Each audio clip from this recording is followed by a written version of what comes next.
Hi, everyone. Harry here to talk about an initiative propelled by Trump and Republicans in Congress to try to implement voting laws that would greatly restrict access to the polls. This is a scandal, basically, because the whole premise of it is the claim they've been making again and again in the last few years that there is widespread fraud in voting, loopholes, non-eligible people are voting in rampant ways, which, by the way, would be a crime. And there needs to be a great tightening up of processes and procedures and eligibility. Okay, so let's just start. More and more, it's always clear to me. It's any big initiative is with Trump is always anchored by a lie. This lie is huge and out in open air. Everyone involved in the system understands it's a lie. The lie is that for some reason there is widespread voting by people who aren't eligible, which, as I've said, would be a crime in and of itself.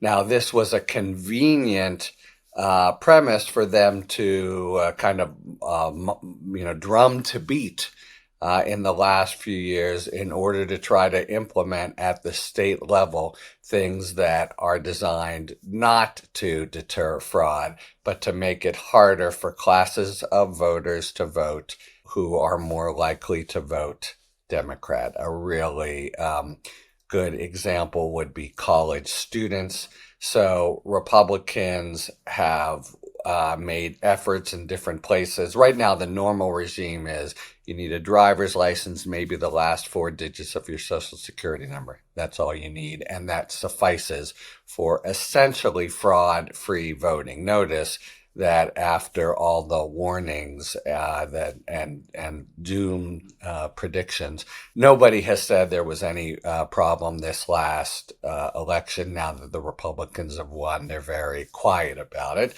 But they're going to go back to this and try to make it a national law. Or there are two national laws on the table. It's really kind of tragic because the Democrats had laws that would have opened things up considerably and made it easier to vote.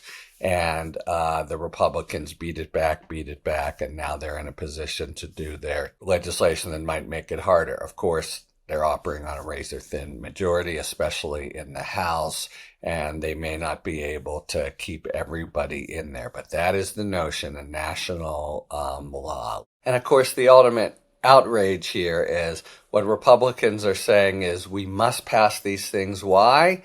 Their bottom line argument to instill or improve confidence in voting.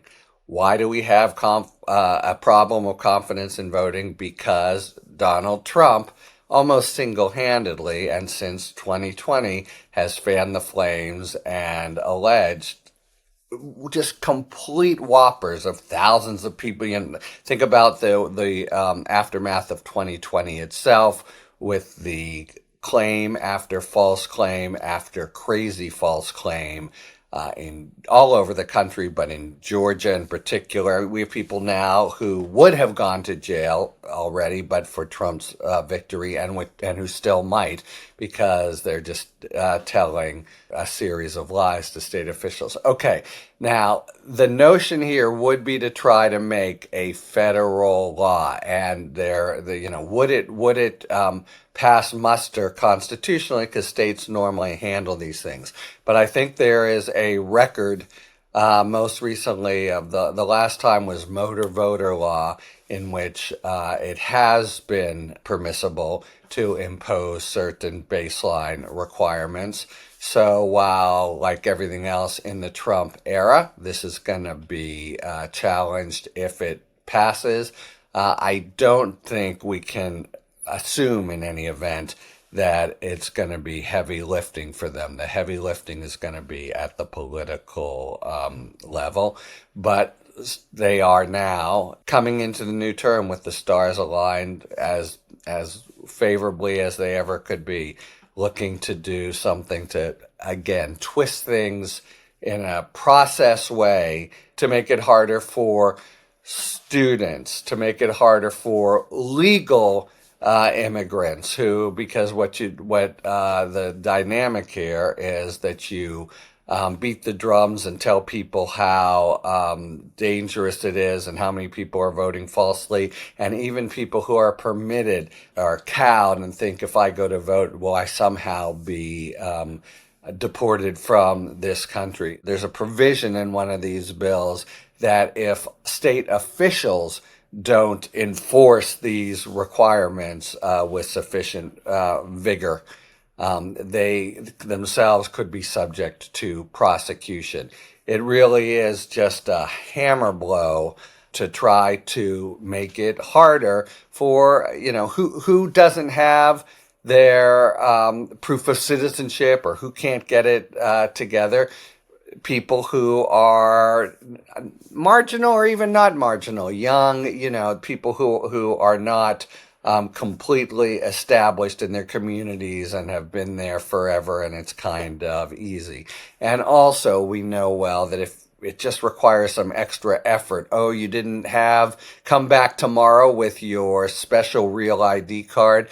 People may do it and people may not do it. People already, especially younger people, have to be really motivated to vote. They're just living at times of their lives where it's just not a normal routine. So make no mistake. This is an effort not to ensure voter integrity, but to depress the number of Democratic votes.